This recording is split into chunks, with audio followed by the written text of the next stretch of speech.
Alright, so what's up sa inyong lahat mga kabrokabs?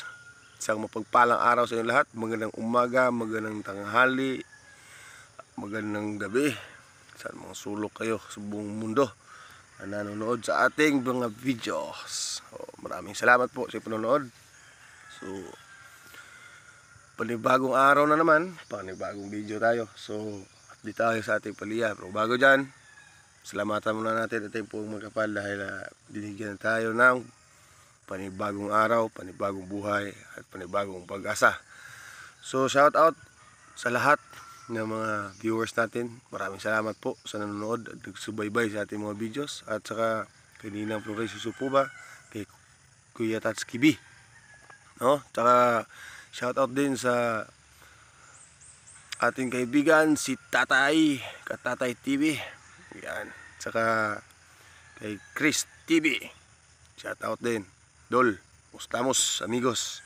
At saka shout out kay Spakatak TV. At saka kay Mamupan Fitness. At saka sa lahat ng mga sword. Saka sa ama ng mga vlogger sa Mindanao, si Idol Chapter Sniper.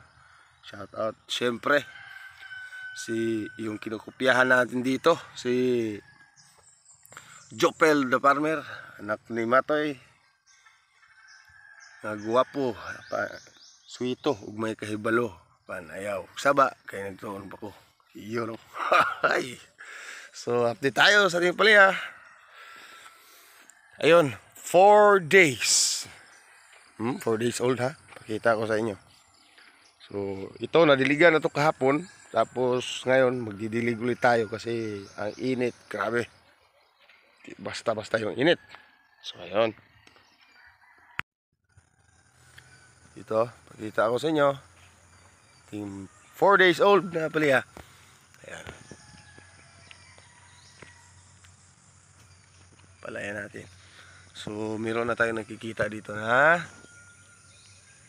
Soulborn sa sobrang init.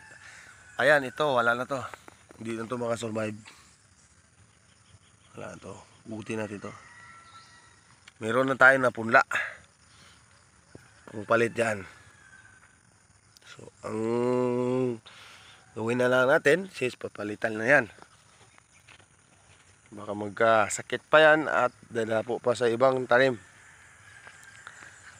So, ito. Wala na to.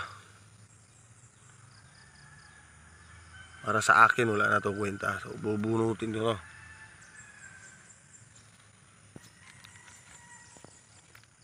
Yan. Dito. So, yan. Doon. Dito rin. So, may nakita akong ano dito. Yung tinatawag na uod. Ayan.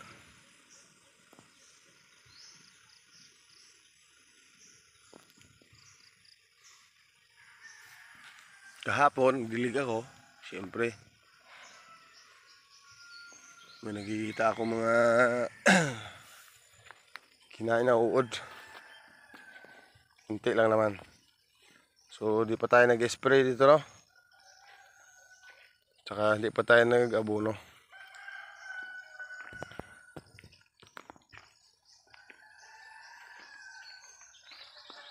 Ayan. Ayan. Bali kahapon is nagdilig tayo. So, dilig na naman tayo ulit ngayon. Para makaano siya, makasurvive na naman siya sa init ng araw. Kasi mamaya grabe ang init. So dagdagan natin yung dilig. Ayun. So shout out sa aking partner na nasa Saudi. Mang, ingat palagi. God bless. So ayan, magigib tayo ng tubig. Ito yung ano natin, yung balde. Kahapon na-stack tayo, tapos dinilig natin dyan lahat. So bali ngayon dagdag tayo ng dilig. Samahan nyo ako, dito tayo sa ating pagkukunan ng tubig. Malapit lang. Ano po?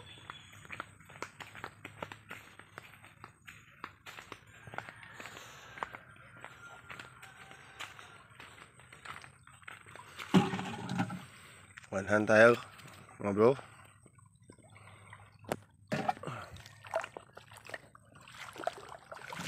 Ayan mga bro, dito tayo magkuha ng tubig mga bro.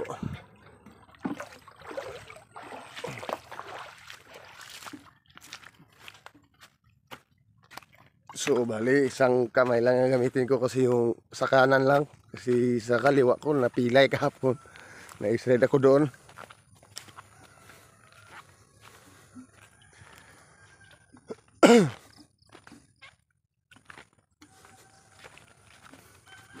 Yun, dapat dito may ano to. May istakan na hindi makalakas yung tubig.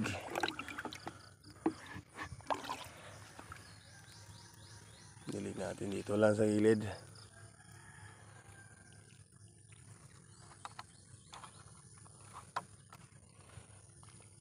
Yan.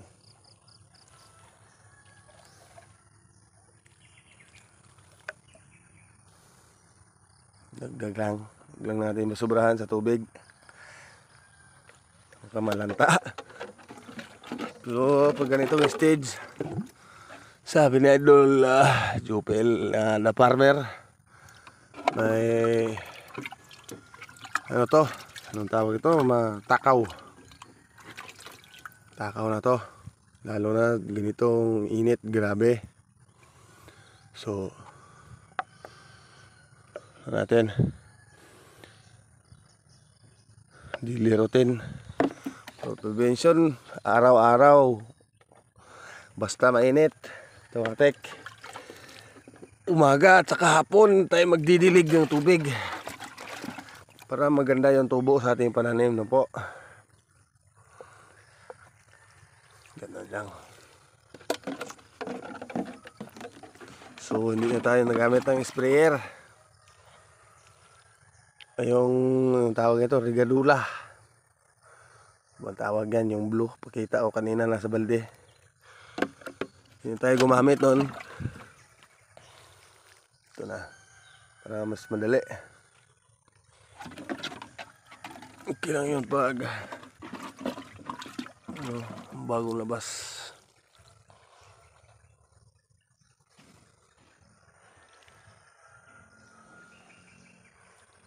Yan.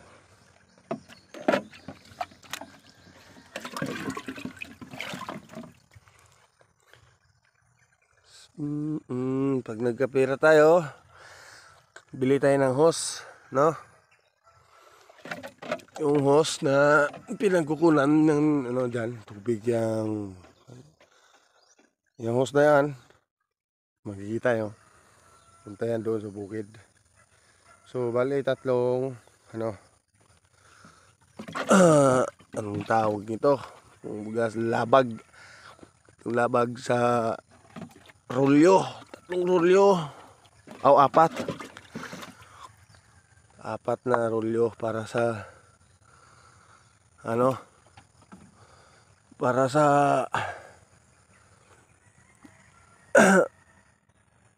papunta dito. Bili tayo para sa sapa na. I-direct natin yung sapa. Tapos dito unlimited na yung tubig. Pagdating dito unlimited, wala nang problema. Pag nakabili tayo ng hose, yun, preparation na naman sa umaga para pang survive sa init. Tapos may hapon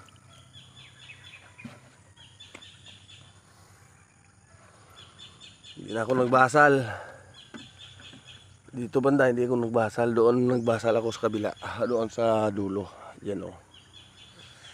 Dito hindi ko nakagbasal. Antayin ko na lang daw nasa tamang edad, saka natin ubunuhan.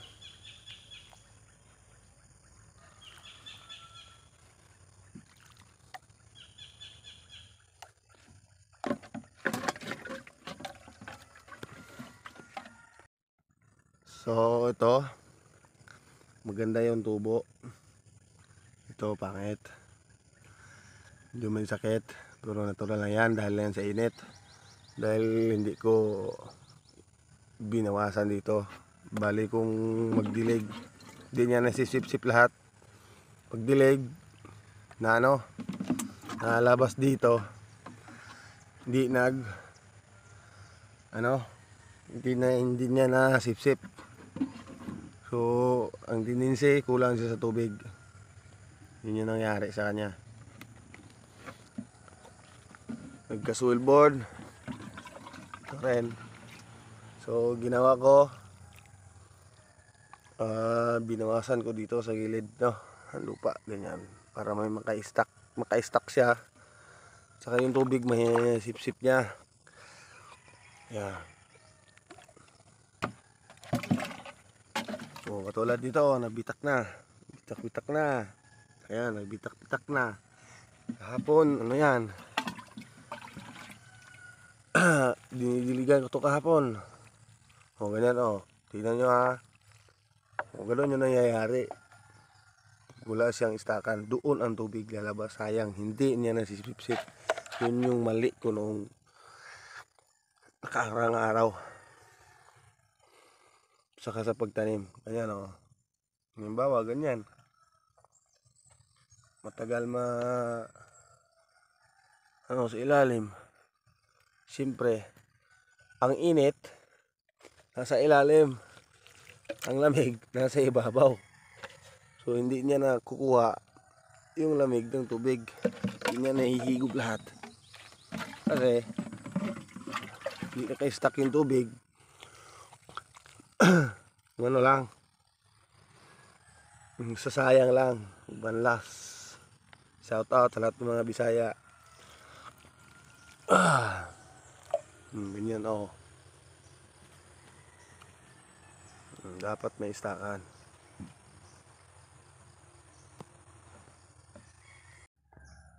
Ito, sunog.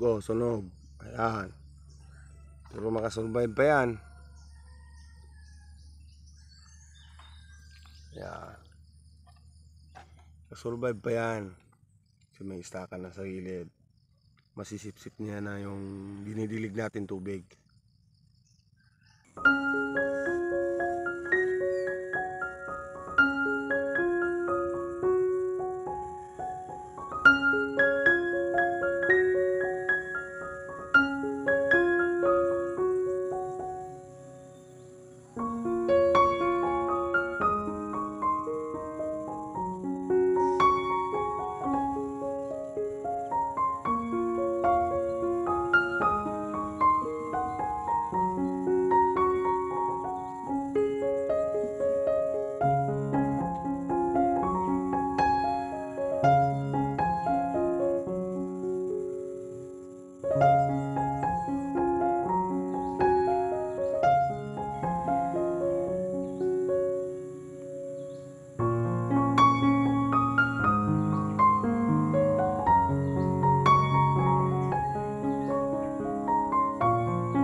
night mga kabrukab. So tapos na tayo magdilig at siyempre tumulong yung ating decoy. Ito yung anak ko, masipag yan. Say hi. Hi. Oh. Ayan. Tumulong siya sa akin na pagdilig. Kasi itong balikat ko dito, sa kaliwa ko is may pilay. Sakit pero lang. Sled kasi ako doon paakyat papunta dito. Nagdala pa naman ako na tubig. At siyempre ito uuwi siya ngayon at ako may trabaho pa. Maglagay muna ako ng gapangan sa taas kasi kulang pa to sa 2 row. No? Pakita ko. So ito 2. Yan. Dito patapos na. Yan yung ilagay natin. Okay. So ayun, update lang tayo sa sunod natin mga vlog. Maraming salamat po sa inyong panonood at God bless po sa inyong lahat. And once again, this is Bro Cubs and welcome to my channel.